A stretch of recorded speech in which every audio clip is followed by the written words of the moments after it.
A great good morning, guys. Hello, I am Kanchan Gupta. This is my channel, YouTube channel. So today's topic is the foundation of curriculum planning. While we are planning, जब हम curriculum plan कर रहे हैं, उसमें हमें जो basic foundations use होते हैं, उनकी आज हम चर्चा करेंगे. Right so very important topic exam point of view से बहुत ही अच्छा और इम्पॉर्टेंट टॉपिक है जिसके बारे में आज हम बात कर रहे हैं. इसमें हम बात करेंगे फिलोसॉफिकल की, सोशियोलॉजिकल की और साइकोलॉजिकल की. फिलोसॉफिकल यानी कि नेशनल या जो डेमोक्रेटिक पॉइंट ऑफ व्यू से हमारा करिकुलम किस तरीके से प्लान होना चाहिए उस तरीके से हम बात करेंगे. और सोशियोलॉजिकल बेसिस पे हम सोशियोलॉजिकल मतलब हमारे जो कल्चरल रिकंस्ट्रक्शन होते हैं, जो हमारी सोसाइटी में डे बाई डे सोसाइटी जो चेंज हो रही है, रिकंस्ट्रक्ट हो रही है, on the basis of that क्या क्या पॉइंट ऑफ व्यू हमें जो है रखने चाहिए इन करिकुलम में while we are planning the curriculum. उस टाइम पे हमें जो सोशियोलॉजिकल बेसिस है उसका ध्यान जो रखना है उसके बारे में बात करेंगे. उसके बाद हम बात करेंगे साइकोलॉजिकल बेसिस की, जो हमारे लर्नर है उनकी नीड्स क्या है, उनके इंटरेस्ट क्या है. So let's start. Before that please मेरे चैनल को सब्सक्राइब कर दीजिए और सेशन को लाइक कर दीजिए. चलिए स्टार्ट करते हैं. ये 4 बेसिस हैं उसके फाउंडेशन के.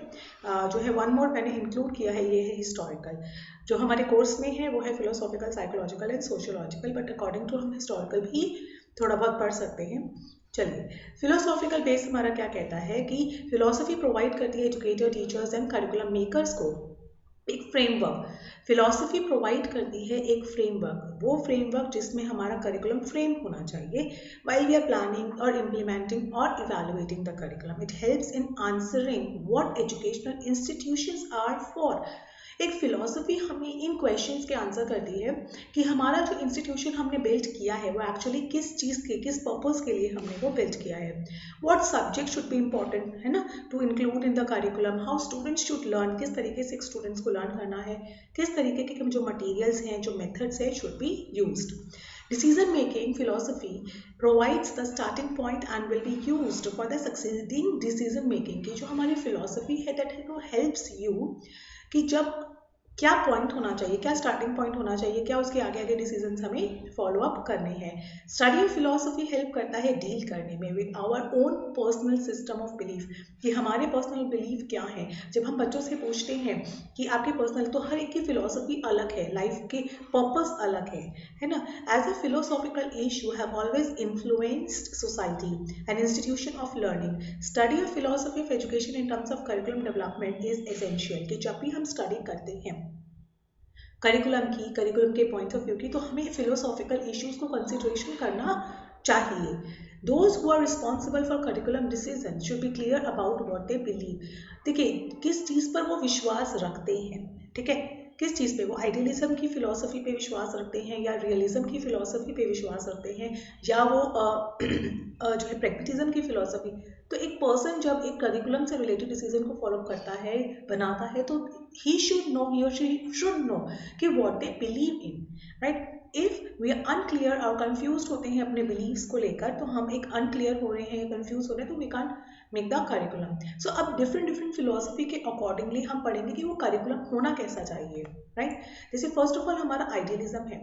idealism कहता है कि स्कूल में should sharpen the mind and intellectual processes पे, कि हमारा जो idealism है वो कहता है बच्चों के माइंड को शार्प कीजिए थ्रू आइडियाज, राइट, और उसके इंटेलेक्चुअल प्रोसेस को बिल्टअप कीजिए ताकि वो उसकी सोच बढ़े, उसके सोचने का नजरिया बदले, राइट. सो ये दो है.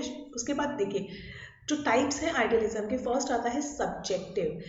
फिलोसफी बेस्ड करती है प्रीमाइसिस पे that nothing exists except mind and spirits and their perceptions or ideas. So subjective कहता है mind, आइडियाज, बिलीव्स, इन पर जो है ट्रस्ट करता है.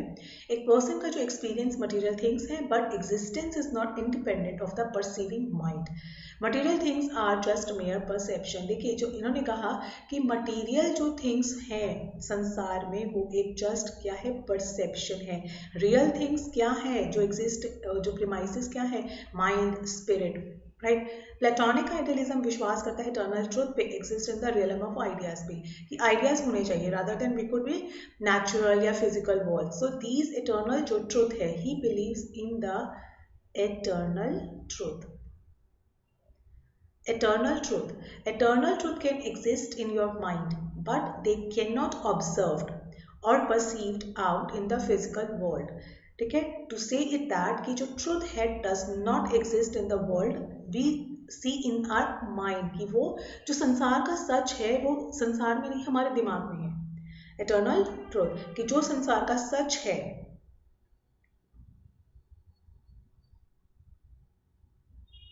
वो कहाँ है, हमारे माइंड में है।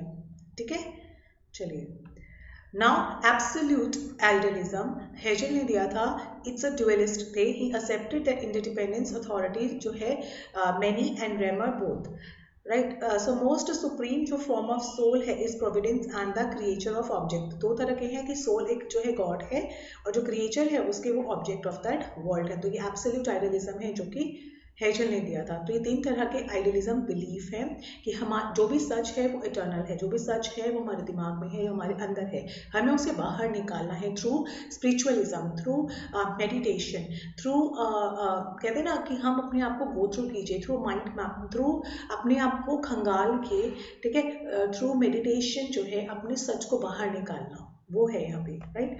नेक्स्ट है रियलिज्म। रियलिज्म कहता है कि school should reveal the order of the world and universe and student should be taught from the factual information, कि स्टूडेंट को क्या मिलना चाहिए, फैक्चुअल इन्फॉर्मेशन मिलनी चाहिए, ठीक है, मैटर और थॉट से रिलेटेड। सो डॉक्ट्राइन ये कहता है कि अगर हम जिस संसार में रह रहे हैं उसकी स्टडी करना बहुत ज़रूरी है। It is a philosophy away from the world of ideas and spiritual things से परे है।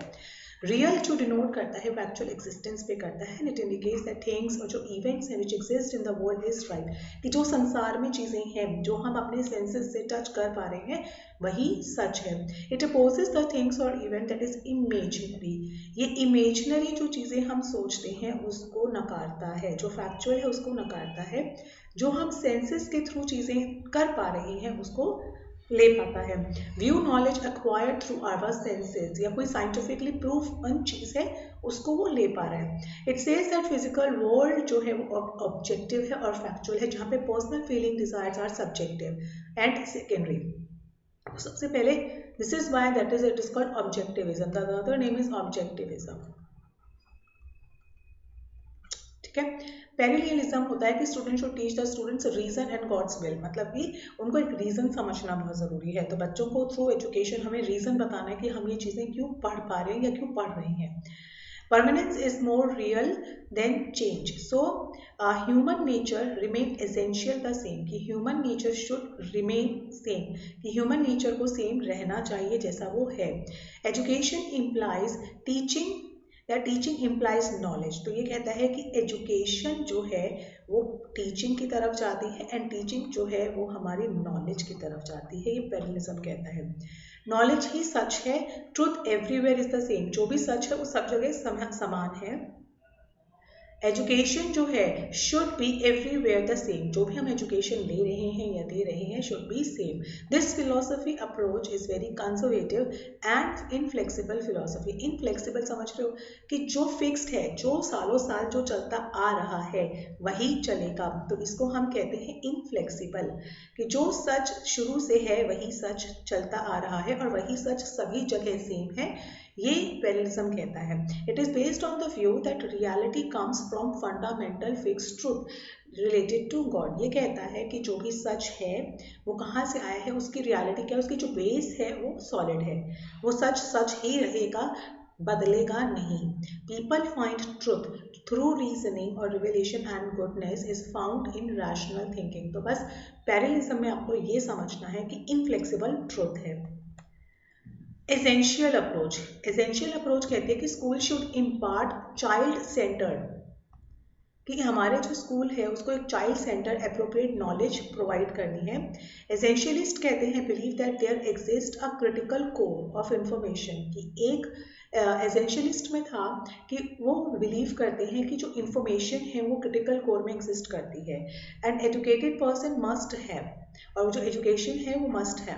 So essential tries to instil all students with the most essential और बेसिक अकेडमिक नॉलेज, कि बच्चों को एक बेसिक अकेडमिक नॉलेज देना बहुत ज़रूरी है ताकि वो सेल्फ डेवलप कर सके। एसेंशियलिज्म हमेशा बिलीव करता है कि बच्चों की सेल्फ को इंक्रीज करना। एसेंशियलिस्ट बिलीव करता है teacher should try to embrace the traditional moral values and virtues such as respect for authority, perseverance, fidelity to duty, consideration for others, practicality in intellectual knowledge. Students need to become the model citizen.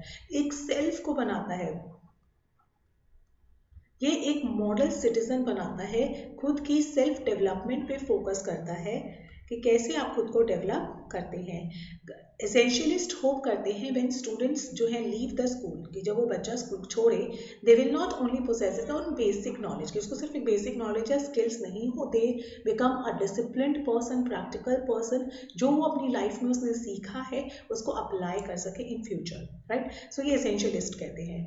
Now constructive, देखिए अगर curriculum planner इस philosophy को विश्वास करता है कि बच्चे को ना केवल कंटेंट पढ़ाना है, ना केवल सिर्फ एक नॉलेज देना ही उसका पर्पस है या स्किल में डेवलप करना ही उसका पर्पस है, वो आगे लाइफ में भी कुछ मॉरल डिसिप्लिन सीख सके। अगर मैं कहती हूँ नोटोरियस स्टूडेंट है, बहुत ही नोटोरियस स्टूडेंट है लेकिन पढ़ने में अच्छा है, तो एसेंशियलिज्म जो फिलॉसफी है वो ये बिलीव करते हैं कि उस बच्चे की नोटोरिटी को थोड़ा सा कम किया जाए। हर बच्चा नोटोरियस होता है, ठीक है, हर बच्चा, लेकिन समय के साथ उसको अपनी जो बदमाशियां हैं उसे कम करना ही इनका एक फिलॉसफी है कि बच्चे को वेल डेवलप्ड करना है, उसके सेल्फ को डेवलप करना है, उसे डिसिप्लिन्ड बनाना है, प्रैक्टिकल बनाना है, जो उसने एजुकेशन ली है उसको आगे उसको यूज़ करना है, अप्लाई करना है।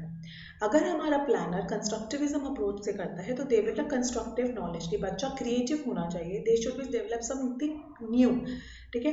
Learning is simply the process of adjusting our mental models to complete accommodate the new experiences, कि बच्चा न्यू एक्सपीरियंसेस को गेन करे और उसकी माइंड मैपिंग के थ्रू वर्कआउट करें। हिज और her own meaning, not just memorise the right answer, सिर्फ ऐसा नहीं कि वो एक सही आंसर्स को लर्न करता रहे और उसके बाद उसको भूल जाए, ठीक है, उसको उस चीज़ के साथ कंस्ट्रक्ट, जैसे अगर उसने एक कॉन्सेप्ट को समझा है, अगर उसने फोटोसिंथेसिस के कॉन्सेप्ट को समझा है तो उससे रिलेटेड जो और कॉन्सेप्ट है कंस्ट्रक्ट करें, उन चीज़ों को समझे, ठीक है। कंस्ट्रक्टिविज्म अप्रोच इस तरीके से है। नाउ रिकंस्ट्रक्टिविज्म अप्रोच क्या कहती है कि स्टूडेंट एक्सप्लोर करता है कंट्रोवर्शियल इश्यूज को, एनालाइज द वर्ल्ड, जिसका हम प्रोग्रेसिविज्म भी कहते हैं। The goal is to help each student, हमारा गोल होता है हर एक स्टूडेंट को रैशनली सोचना, ये एक स्टूडेंट अप्रोच है कि प्रोजेक्ट और प्रॉब्लम बेस्ड लर्निंग कहते हैं, जिसमें जॉन डीवी बहुत साथ देते हैं। प्रोग्रेसिविस्ट बिलीव करते हैं कि इंडिविजुअलिटी, प्रोग्रेस या change are the fundamental to an education, believing that people learn best from what they consider most relevant to their lives. Progressivists center their curricula and the needs, experience, interest and abilities पे based होता है। तो रिकंस्ट्रक्टिविज्म की बच्चा जो है चीज़ों को रिकंस्ट्रक्ट करे, राइट, रिकॉन्सेप्ट बनाए, अपने नए कॉन्सेप्ट्स को ऐड करे, न्यू थ्योरीज जनरेट करे, ठीक है। तो यहाँ पे डिफरेंसेस पढ़ सकते हैं, जैसे बहुत ही इंपॉर्टेंट है, आइडियलिज्म बिलीव करता है आइडियाज पे, राइट, जिसमें वो कहता है नॉलेज कैसी होनी चाहिए, रीथिंक द लेटेंट नॉलेज, जहाँ रियलिटी कैसी होनी चाहिए, स्पिरिचुअल, राइट, वैल्यूज कैसे होनी चाहिए, knowledge is the epistemology, reality is metaphysics, है ना, and the values is axiology.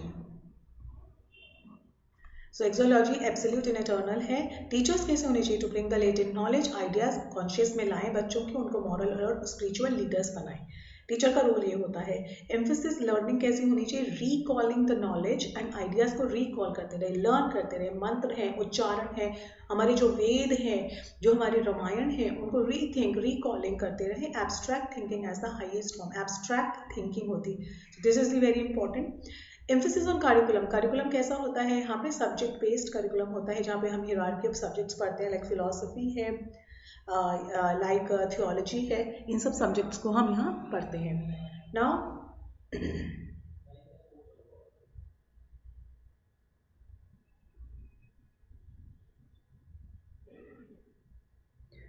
Moving on, realism कहता है कंसिस्टिंग ऑफ सेंसेशन, कि वॉट एवर वी टच, हम जो भी सेंसेस के थ्रू कर पा रहे हैं,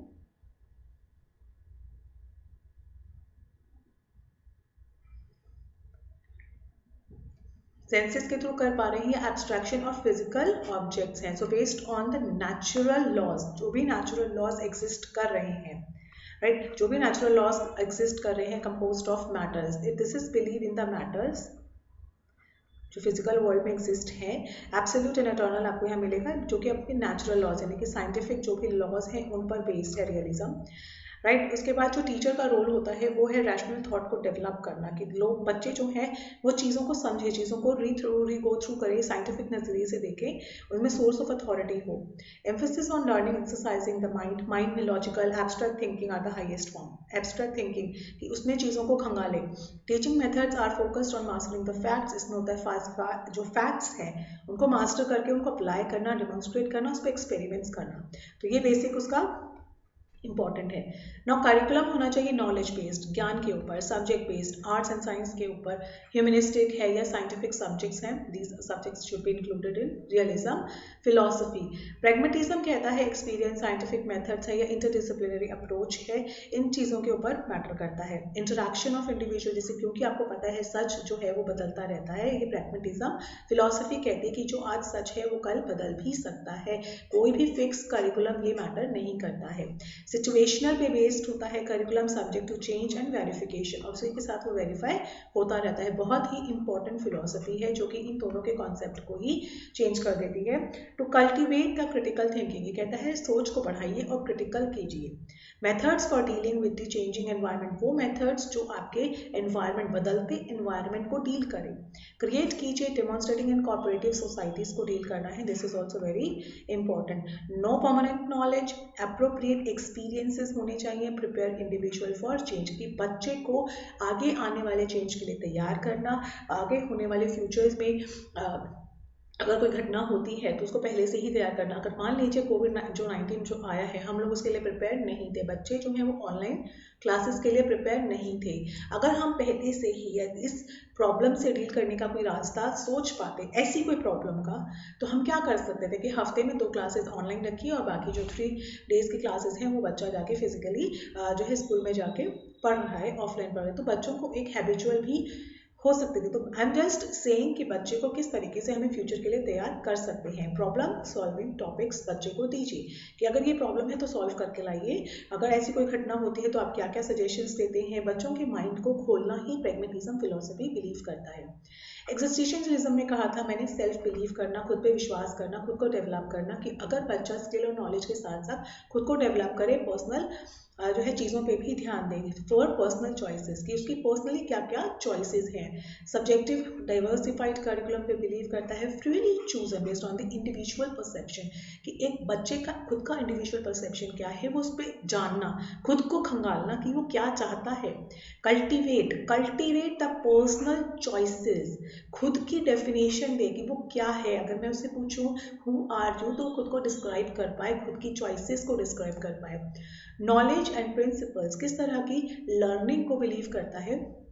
knowledge, principles of human condition, acts of choice making, full freedom, focus on freedom, development of authentic, right. So now जो करिकुलम है it should be like subject matter, जहाँ पे emotional, aesthetic, physical, philosophical subjects include हो सकते हैं। So these are very list, बहुत important है। Moving on to the educational philosophies की और भी पार्ट्स हैं, जैसे अगर हम बात करें पेरिलिज्म में, focus on the personal development, personally development पे बिलीव करता है। एसेंशियलिज्म है, पहले हम एक एक करके पढ़ते हैं, चलिए। पेरिलिज्म कहता है पर्सनली खुद को डेवलप कीजिए, साथ ही साथ ये उस नॉलेज पे फोकस करता है जो लिटरली कॉन्स्टेंट करिकुलम है, जो शुरू से आखिर तक वही चलता रहेगा। एसेंशियलिज्म है, that is your important, focus on the important skill. Essential मतलब जो कि इम्पॉर्टेंट है to promote the growth of individual, कि जो एक इंडिविजुअल की ग्रोथ में इंपॉर्टेंट है, केवल उन्हीं सब्जेक्ट्स को इंक्लूड किया जाए, जिसमें उन्होंने 3R बोला कि 3 आवर्स तो लीजिए, बाकी रीड एंड राइट है ना, और अर्थमेटिक्स में लीजिए। प्रोग्रेस यानी कि फोकस ऑन एडवांसेस, यानी कि जो आपको एडवांस करे, लाइक साइंस, टेक्नोलॉजी या इकोनॉमिक डेवलपमेंट, ताकि जो डेमोक्रेटिक सोशल लिविंग को प्रमोट कर सके। सब्जेक्ट्स जो इसमें कहा इंटरडिसिप्लिनरी के इंटीग्रेटिव या इंटरैक्टिव जो करिकुलम है that is focused on the students interest, जो बच्चों के इंटरेस्ट को फोकस करे, इंटरैक्टिव हो तो कि प्रोग्रेसिव हो, जिससे एक इंडिविजुअल को प्रोग्रेस मिल सके। रिकंस्ट्रक्टिविज्म मतलब focus on reconstruction the society by instilling the habits and values to improve and reconstruct the society education for a change. Now the curriculum focus करता है on present and future trend, कि जो curriculum है should be आज के जो है trend को नजर रखते हुए, प्लस रिकंस्ट्रक्शनिज्म मतलब फ्यूचर के ट्रेंड को ध्यान में रखते हुए। तो this is also very important, ये फ्यूचर ट्रेंड को भी ये फॉलो करता है, राइट। नाउ पेरिनलिज्म में focus in the curriculum, curriculum का फोकस होना चाहिए literal analysis, curriculum is constant होता है, curriculum trends use the books, return to the liberal arts, ये किस पे भी विश्वास रखता है, लिबरल आर्ट्स पे, because this is a constant way. Essential जो कि हमारी चीज़ें एसेंशियल है, जिसमें मैंने आपको पहले भी बताया 3 आर्ट्स पे विश्वास रखना, excellence in education, back to the basic and cultural literacy. Progressivism जो प्रोग्रेस करे, ओनली 2 सब्जेक्ट्स जो इंटरडिसिप्लिनरी और इंटीग्रेटिव और इंटरैक्टिव हो, इंटरडिसिप्लिनरी, इंटरैक्टिव, इंटीग्रेटिव, जो कि फोकस करता है ह्यूमन के नीड्स पे, जैसे स्कूल रिफॉर्म्स है या रेलिवेंट या कॉन्टेक्चुअल करिकुलम है या ह्यूमनिस्टिक एजुकेशन है। रिकंस्ट्रक्शनिज्म यानी कि फोकस ऑन प्रेजेंट और future trends and issues of national and international interest पे। मैंने बताया कि रिकंस्ट्रक्शन कहता है वो आज के यानी कि प्रेजेंट प्लस फ्यूचर के ट्रेंड को फॉलो करता है, जिसमें वो एजुकेशनल अपॉर्चुनिटीज को लेना चाहता है और ग्लोबल लेवल पे प्रोग्रेस करना चाहता है। नाउ हिस्टोरिकल, हिस्टोरिकल जैसे कि कुछ थ्योरिस्ट रहे हैं, जैसे फ्रैंकलिन बॉबिट हैं या जो है रेड चार्टर्स हैं, विलियम किलपैट्रिक्स हैं, इन्होंने किस तरीके से करिकुलम को किया। जैसे फ्रैंकलिन बॉबिट कहते थे कि करिकुलम एक साइंस है जो कि बच्चों की ज़रूरत है। वेरेट चार्टर्स कहते थे कि करिकुलम भी एक साइंस है, it gives the emphasis on students need, the listing of objects and matching these with corresponding activities ensures that content and subject matter is related to these objectives. So subject matter and activities are planned by teachers, कि वो कहते थे कि teacher plan करे हर एक चीज़ को। William Kilpatrick कहते थे एजुकेशन यानी कि जो करिकुलम है दैट शुड बी पर्पसफुल, कि एजुकेशन को पर्पसफुल एक्टिविटीज़ के साथ जोड़िए ताकि जो ग्रोथ में और बच्चों के डेवलपमेंट में हेल्प करे। इसीलिए उन्होंने एक प्रोजेक्ट मेथड को पर्पसफुली उन्होंने एक प्रोजेक्ट मेथड को इंक्लूड किया, ठीक है, जहाँ पे टीचर भी और स्टूडेंट दोनों प्लान करते थे, टीचर एंड स्टूडेंट दोनों। जबकि वेरेट चार्टर्स कहते थे कि टीचर शुड प्लान एवरीथिंग। हार्लो ग्रफ थे जिन्होंने कहा कि curriculum should develop the whole child, उन्होंने कहा कि बच्चे के होल डेवलपमेंट पे जो है कॉन्सेंट्रेट करना है, चाइल्ड सेंटर्ड एजुकेशन होना चाहिए, teacher should plan everything. Hollis Caswell थे जिन्होंने कहा curriculum should be organised around the social, इनके अकॉर्डिंगली सोसाइटी मैटर करती है। रॉल्फ टायलर जिन्होंने विश्वास किया कि करिकुलम एक साइंस है, an extension of school philosophy, it is based on the students needs and interest. उन्होंने कहा कि बच्चे की ज़रूरत पे, बच्चे के इंटरेस्ट पे होना चाहिए, प्रॉब्लम सॉल्विंग होना चाहिए, ताकि बच्चे जो है आगे जाके एक उस चीज़ में स्पेशलिस्ट बन सकें, और उस चीज़ subject matter should be termed in knowledge, skill और वैल्यूज, इन तीनों पर बेस्ड होना चाहिए। किस पे? नॉलेज, स्किल प्लस वैल्यूज पर बेस्ड होना चाहिए, राइट। अब आते हैं साइकोलॉजिकल। साइकोलॉजिकल में आता है behaviourism, cognitivism, humanism and constructivism, right. सबसे पहले आता है साइकोलॉजिकल फाउंडेशन, जिसमें हम बात करें बिहेवियरिस्ट की। कनेक्शनिज्म साइकोलॉजी यानी कि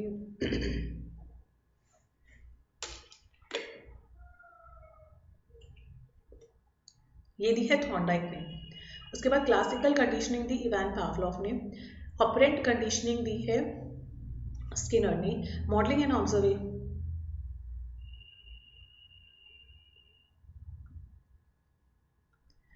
मॉडलिंग एंड ऑब्जर्वेशन थ्योरी दी बेंडूरा ने, एंड हियरार्किकल लर्निंग दी Robert. These are all behaviourist theory. Key features क्या है? Because they are believe in the SR theory, यानी कि स्टिमुलस भी होगा और उसका रिस्पॉन्स भी आएगा। इस तरह की लर्निंग फोकस करते हैं कंडीशनिंग पे, मॉडिफाइंग शेपिंग पे, बिहेवियर थ्रू रीइंफोर्समेंट या रिवॉर्ड्स, की बच्चे को रिवॉर्ड्स देकर उसको पढ़ाना, यानी कि रिवॉर्ड, जैसे अगर बच्चे ने कोई क्वेश्चन पूछा है या मैंने बच्चे को इनकरेज करने के लिए बोला कि अगर मुझे किसी ने अच्छा आंसर दिया या गुड आंसर दिया तो आई विल गिव 1 पॉइंट, या अगर मुझे किसी ने गलत दिया तो I will give wrong point. तो इस तरीके से हम उसको एक स्टिमुलस दे रहे हैं ताकि रिस्पॉन्सेज आए। ठीक है। Curriculum organised so students experience the success in mastering and subject matter, highly perspective and diagnostic होता है, स्टेप बाय स्टेप जो है इसमें स्ट्रक्चर्ड मेथड्स होते हैं। एंड देन उसके बाद डिजायर्ड बिहेवियर इज रीइंफोर्स, कि जिस तरीके का बिहेवियर आप चाहते हैं, जैसे अगर मैंने किसी बच्चे से पूछा कि कोई भी क्वेश्चन कि हमारे भारत का प्रधानमंत्री कौन है, ठीक है, और मैंने उनको जो है रीइंफोर्स करने के लिए यानी कि उनको स्टिमुलस देना शुरू किया कि जो बच्चा मुझे इसका सही आंसर देगा मैं उसे फर्स्ट रो में बिठाऊंगी या मैं उसके लिए क्लैपिंग करवाऊंगी। इस तरीके से बच्चा एनकरेज हुआ और उसको जानने की इच्छा भी हुई और वो इन चीज़ों को समझने भी लगा। सो testing and monitoring and drilling work, इसमें ड्रिलिंग वर्क भी आता है। Behaviorism is a behavior of learners, basic skills सीखते हैं, programmed learning, objectives and reinforcement. These are the keywords, right? Now, Thorndike ने जो कनेक्शनिज्म की बात की है उसमें वो कनेक्शन कहता है हैबिट्स के बीच में, जिसमें वो रेडीनेस कहता है कि आ स्टूडेंट शुड भी क्या रेडी होना चाहिए पढ़ने के लिए। उसके अंदर एक्सरसाइज यानी कि ड्रिल, रिपीटिशन और रिव्यू करने की क्षमता होनी चाहिए, किसमें? लर्नर में। ये लर्नर के कैरेक्टरिस्टिक्स है। इफेक्ट, रिवॉर्ड्स और पनिशमेंट का इफेक्ट होना चाहिए। अगर मैं कहती हूँ कि अगर मुझे सही आंसर दिया तो मैं बच्चे को फर्स्ट रो में बिठाऊंगी, कि मे बी उसमें से जो मेरे आधे बच्चे हैं वो फर्स्ट रो में बैठने में इंटरेस्ट ही ना ले, लेकिन मैं कोई ऐसी चीज़ रिवॉर्ड में दूंगी जिसमें बच्चे जो है इफेक्ट करें, जो बच्चे चाहें। हाँ, हमें हम सबको चाहिए। पैवलोव कहते हैं क्लासिकल कंडीशनिंग, जिसमें हम स्ट्रेंथ ऑफ एसोसिएशन रखते हैं रिस्पॉन्सेज और स्टिमुलस में, जिसमें हम रिस्पॉन्स को चाहते हैं कि रिस्पॉन्स ज़्यादा से ज़्यादा आए। स्किनर ऑपरेंट कंडीशनिंग है imitate the responses seemingly unrelated to any specific stimuli. Bandura कहते हैं ऑब्जर्व, कि जो भी सीखेंगे हम ऑब्जर्वेशन से सीखेंगे। और गैगने कहते हैं हिरार्किकल, की जो लर्निंग होती है वो हिरार्किकल यानी कि स्टेप बाय स्टेप होती है।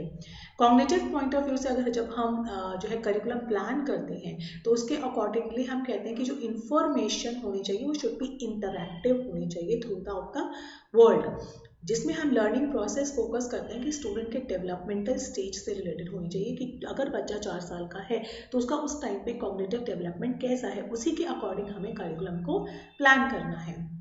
उसका प्रॉब्लम सॉल्विंग कैसा होना चाहिए, क्रिटिकल थिंकिंग बच्चा कर भी पाएगा या नहीं, कितनी क्रिएटिविटी बच्चे में हो सकती है, उसकी अप टू द लेवल हम सोच के प्लान करते हैं। एनवायरनमेंट इन्फ्लुएंस करता है कॉग्निटिव ग्रोथ को एंड डेवलपमेंट को, कि एनवायरनमेंट हमें बताता है कि कॉग्निटिव ग्रोथ और डेवलपमेंट कैसा होना चाहिए। Interest in the amount and type of information and knowledge people possesses how it modifies further cognitive actions, कि हमारा बच्चे का इंटरेस्ट ये बताता है कि किस तरीके से जो नॉलेज है वो आगे मूव ऑन करेगी। It focus on how individual process, ये बताएगा कि एक इंडिविजुअल, क्योंकि कॉग्निटिव अप्रोच एक इंडिविजुअल बेस्ड अप्रोच है, मतलब एक इंडिविजुअल का कॉग्निटिव स्टेटस क्या है उसके अकॉर्डिंगली हर चीज़ प्लान होती है। इट कनेक्ट्स द नॉलेज उसके मेंटल डेवलपमेंट पे निर्भर करता है कि उसका दिमाग किस तरीके से वर्क। अगर मैं कहती हूँ 5 ईयर का बच्चा है उसके लिए हमें करिकुलम प्लानिंग करनी है, तो सबसे पहले मैं उस बच्चे का क्या करूँगी, कॉग्निटिव डेवलपमेंट देखूंगी कि बच्चे में कितनी क्षमता है, उस लेवल का बच्चा कहाँ तक सोच सकता है, उसी के अकॉर्डिंग मैं करिकुलम प्लान करूँगी। टेक्स्ट बुक्स बनाऊंगी, वर्क बुक्स बनाऊंगी, कॉग्निटिव क्रिटिकल जो भी थिंकिंग है उसके जो भी मैं उसको एक्टिविटीज़ कराना चाहती हूँ करिकुलम सब उसके कॉग्निटिव डेवलपमेंट पे फोकस करेगा। इसी पे बेस्ड करते हुए काफ़ी साइकोलॉजिस्ट आए, जैसे उन्होंने कॉग्निटिव डेवलपमेंट स्टेज बताई, जीन पियाजे ने सोशल कंस्ट्रक्टिविज्म की बारे में बात की, विगोस्की ने मल्टीपल इंटेलिजेंस होता है जो है बच्चे के अंदर, जिसमें हम गार्डनर ने कहा लर्निंग स्टाइल्स होते हैं हर एक बच्चे के, इमोशनल इंटेलिजेंस होती है, स्ट्रक्चर होते हैं, 120 पोटेंशियल कॉग्निटिव प्रोसेस जो गिलफोर्ड ने दिया, एंड क्रिटिकल थिंकिंग जो एनिस लिपमैन स्टर्नबर्ग ने दिया, राइट। जैसे अगर हम बात करें मोंटेसरी जो स्कूल्स होते हैं जिसमें हम स्ट्रक्चर प्ले करते हैं, जो कि विजुअल और ऑडिटरी एक्टिविटीज़ पर ज़्यादा होता है, उनमें कोई बुक फॉलो नहीं होती है, उनका मोस्टली फोकस होता है कि बच्चे ज़्यादा से ज़्यादा एक्टिविटीज़ के थ्रू समझें। पियाजे है जिसमें कॉग्निटिव स्टेज दिए, डिफरेंट स्टेजेस थी बच्चों के डेवलपमेंट की, जिसमें उन्होंने 4 स्टेजेस के बारे में बात की। विगोस्की कहते हैं लैंग्वेज एंड कल्चरल ट्रांसमिशन होता है, बच्चे ज़्यादा से ज़्यादा लैंग्वेज के थ्रू और कल्चरली काफ़ी चीज़ें ट्रांसमिट करके बिलीव करते हैं कि जो ह्यूमन डेवलपमेंट है या कल्चरल डेवलपमेंट है वो इन्फ्लुएंस करता है लर्निंग के बिलीव्स को, बिहेवियर को ऑफ द प्रीवियस जनरेशन, की जो प्रीवियस जनरेशन में बच्चे ने सोचा है या बिलीव किया है वही शेप अप होता है प्रेजेंट एनवायरनमेंट में, राइट। जो मेरे माँ बाप ने मुझे दिया है मैं उसको अपने अकॉर्डिंगली एनवायरनमेंट में ढाल लेती हूँ, जो बिलीव्स, जो विश्वास, जो बिहेवियर मैंने अपने पेरेंट्स से अडॉप्ट किया है। जैसे मेरे पेरेंट्स, मेरी मम्मी बहुत शाय है, लेकिन मैं आज वही शायनेस अगर मैं आज के एनवायरनमेंट में रखूँगी तो मैं आगे नहीं बढ़ पाऊंगी। तो मुझे अपने एनवायरनमेंट में शाइनेस प्लस थोड़ी एक्टिविटी मुझे अपनी बिहेवियर में डालनी पड़ेगी। तो वही विगोस्की कहते हैं कि जो लैंग्वेज है, जो कल्चरल का ट्रांसमिशन है, वो अपने अकॉर्डिंगली प्रेजेंट एनवायरनमेंट के अकॉर्डिंगली शेप अप करना। ब्रूनर कहते हैं स्ट्रक्चर ऑफ ए सब्जेक्ट, कि एक सब्जेक्ट का स्ट्रक्चर प्रॉपरली डिफाइन होना चाहिए, डिस्कवरेबल होना चाहिए। गार्डनर ने 8 मल्टीपल इंटेलिजेंस दी थी कि हर एक बच्चे के अंदर लॉजिकल, मैथमेटिकल भी होता है, स्पेशल एक्टिविटी भी होती है, या कोई बच्चा जो है वो काइनेस्टिकली ज़्यादा बिल्डअप होता है, तो उसके अकॉर्डिंगली हमें अपने करिकुलम को प्लान करना है।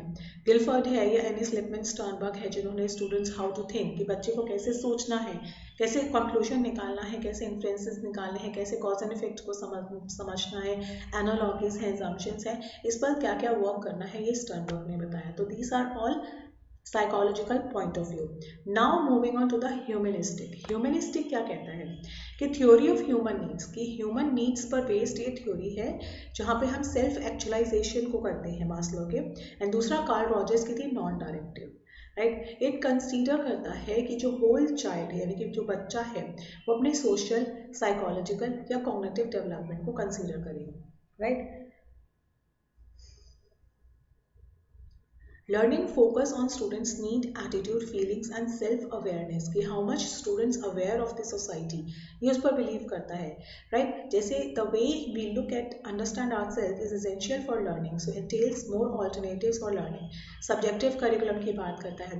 Individuals' experience are accessible to others through जो है influences, कि एक individual का जो भी experience है वो accessible होना चाहिए to others through influences, के influences के थ्रू जो है बच्चा accessible करे, अपने experiences को निकाले। लर्निंग फोकस करता है, वही बार बार वही बात है कि बच्चे की जो ज़रूरत पे, एटीट्यूड पे, किस पे ह्यूमनिस्टिक साइकोलॉजी क्या होती है, नीड्स पे, बच्चे के एटीट्यूड पे, कि बच्चे का एटीट्यूड क्या है, व्हाट ही फील्स, बच्चे की फीलिंग्स क्या है, उसकी सेल्फ अवेयरनेस कितनी है, ठीक है। Now constructivism psychology, student autonomy and initiative are accepted and encouraged, respect the students ideas, के बच्चों के जो भी आइडियाज हैं उसको रिस्पेक्ट करना, उनको क्या करना, वेलकम करना, इंडिपेंडेंट थिंकिंग को वेलकम करना। Teachers help the students to attain their intellectual potential, कि जो कंस्ट्रक्टिविज्म साइकोलॉजी के बच्चे के अंदर हमें एक क्रिएटिव थिंकिंग को डेवलप करना है, उनके अंदर एक सेंस ऑफ रिस्पॉन्सिबिलिटी को डेवलप करना है, हायर लेवल थिंकिंग को इनकरेज करना है, जहाँ पे टीचर चैलेंज करे स्टूडेंट्स को कि तो वो कनेक्शनिज्म करे, एनालाइज करे, प्रिडिक्ट करे चीज़ों को।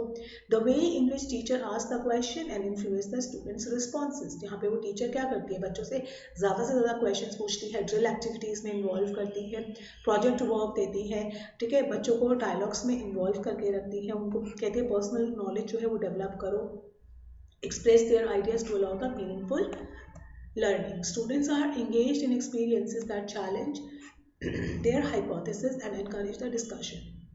कि उन चीज़ों में ज़्यादा इन्वॉल्व होते हैं जहाँ चैलेंज हाइपोथेसिस, जहाँ पे हाइपोथेसिस को चैलेंज करते हैं।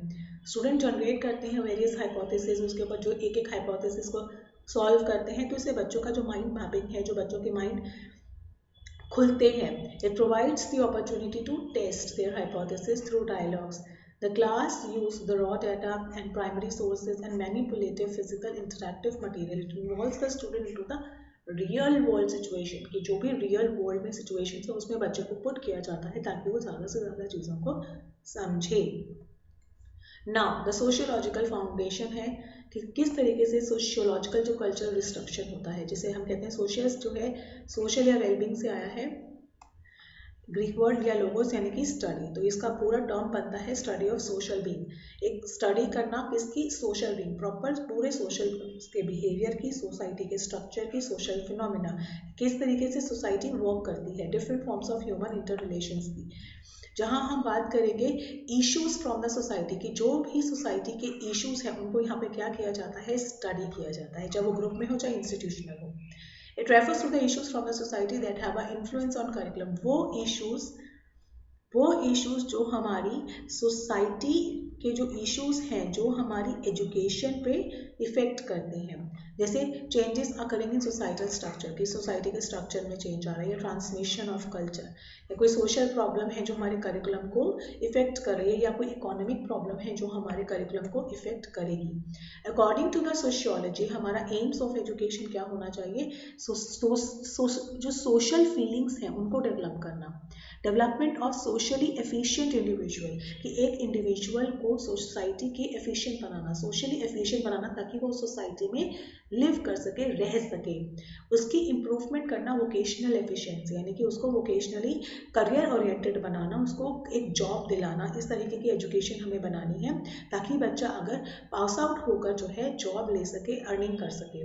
Use of leisure time and development of healthy recreational activities, या transmission of social heritage, diffusion of more and more knowledge, development of constructive and creative outlook, कि हमें क्या डेवलप करना है, एक कंस्ट्रक्टिव और एक क्रिएटिव आउटलुक को इंडिविजुअल के। Education for social service, social efficiency, emotionally integrate and national unity and patriotism, ये जो वैल्यूज़ हैं हमें कहाँ एजुकेशन में डेवलप करानी है, जिसमें हम मेथड्स कह सकते हैं कि enable the child to acquire the skill and knowledge जो नीडेड, वो सब्जेक्ट्स, वो मेथड्स ऑफ टीचिंग डालना जिससे बच्चे को नॉलेज मिल सके, स्किल डेवलप हो सके, कैपेसिटी फॉर सोशल एडजस्टमेंट, और बच्चा सोसाइटी में एडजस्ट कर सके, डेवलप प्रॉब्लम सॉल्विंग या कंस्ट्रक्टिव थिंकिंग, उन चीज़ों को डालना। ड्रिल एक्टिविटीज़ जो हैं, प्रोजेक्ट बेस्ड एक्टिविटीज़ जो है, डेमोन्स्ट्रेशन एक्टिविटीज़ हैं, इन तरीके की एक्टिविटीज़ को बच्चे को खुद करने दीजिए ताकि वो ये समझे कि किस तरीके से चीज़ों को कंस्ट्रक्ट किया जाता है, किस तरीके से जो थॉट है उनको बाहर निकाला जाता है। सोशलाइज्ड जो टेक्निक्स होती हैं जैसे प्रोजेक्ट या ग्रुप मेथड, साथ में काम करना। करिकुलम कैसा होता है? बेस्ड ऑन कंडीशंस, प्रॉब्लम्स या नीड ऑफ द सोसाइटी, की जो हम करिकुलम करेंगे वो नीड्स ऑफ सोसाइटी के अकॉर्डिंग करेंगे, कि सोसाइटी की क्या डिमांड है। एजेंट ऑफ और ट्रांसमिशन, की वो चीज़ें डालिए जो ट्रांसमिट भी हो, और कहते हैं ना चेंज, अगर सोसाइटी में कोई चेंज आता है तो वो वैल्यूज स्टिल रहें, उसमें कोई चेंज ना आए। Prepare your child for the world, flexible and changeable for the effective realization of socially determined objectives, कि वो objectives लाइए जो socially determined हो, सोसाइटी जो चाहे। Lead to the development of genuine we feeling, यानी कि we feeling and for group having the spirit of social interaction, मतलब एक बच्चे को socially interact करना है तो वो समझे कि उसकी क्या ज़रूरतें हैं जो सोसाइटी से रिलेट कर सके। टीचर क्या कर सकती है इसमें? टीचर जो है क्लासरूम में ऐसा एक एनवायरनमेंट क्रिएट कर सकती है, यानी कि बच्चों को ग्रुपिंग करके उन्हें सीखने का मौका दे, है ना।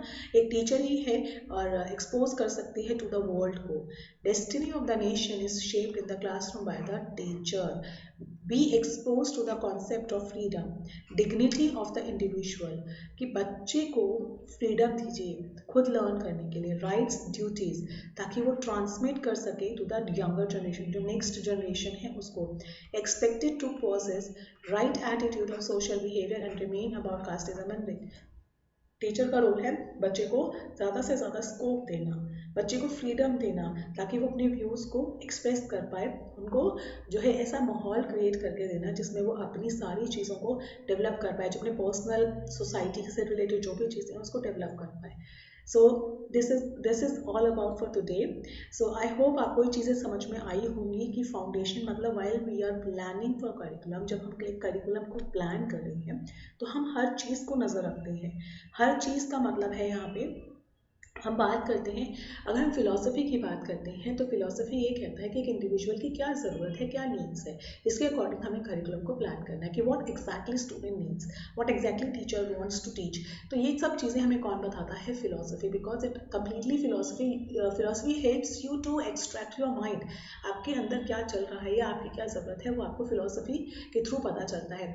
On the other hand psychology, की आपका लेवल क्या है, आप क्या पढ़ सकते हो, आपका जो है किस लेवल तक आप जो है साइकोलॉजी समझते हो, ये साइकोलॉजी कहता है कि क्या कैसे हम बच्चों को पढ़ा सकते हैं, किस तरीके से हम नॉलेज देंगे तो बच्चा सीख जाएगा, ठीक है। कैसे हम रिस्पॉन्सेज को एक्सट्रैक्ट कर सकते हैं, कैसे हम रिस्पॉन्सेज और स्टिमुलस को रिलेट कर सकते हैं।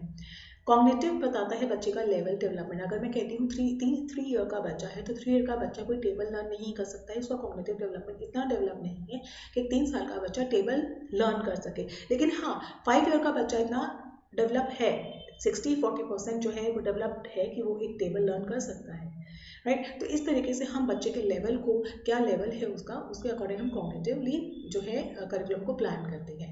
हिस्टोरिकल यानी कि जो प्रीवियस एक्सपीरियंसेस हमने देखे हैं, हिस्टोरिकल फाउंडेशन में अगर मैं बात करती हूँ तो जो प्रीवियस साइकोलॉजिस्ट ने जो एक्सपीरियंसेस देखे हैं उसके बेसिस पे उन्होंने जैसे प्रोजेक्ट मेथड डेवलप किया, राइट, या टाइलर ने कहा कि ऐसे जो है एम्स एंड ऑब्जेक्टिव ज़्यादा इंपॉर्टेंट है, फिर लर्निंग एक्सपीरियंस भी ज़्यादा इंपॉर्टेंट है, तो हमें हिस्टोरिकल फाउंडेशन को भी कंसीडर करना चाहिए।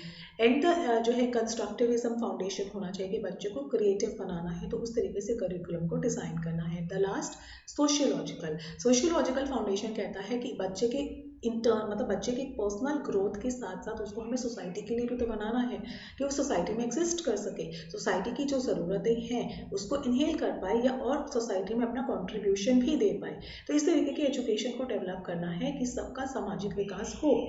I hope now it's clear the foundation of curriculum planning. So this is the time for signing off. Thank you so much. Please मेरे सेशन को लाइक करना मत भूलिएगा and please do subscribe my channel. Thank you so much. Have a great day.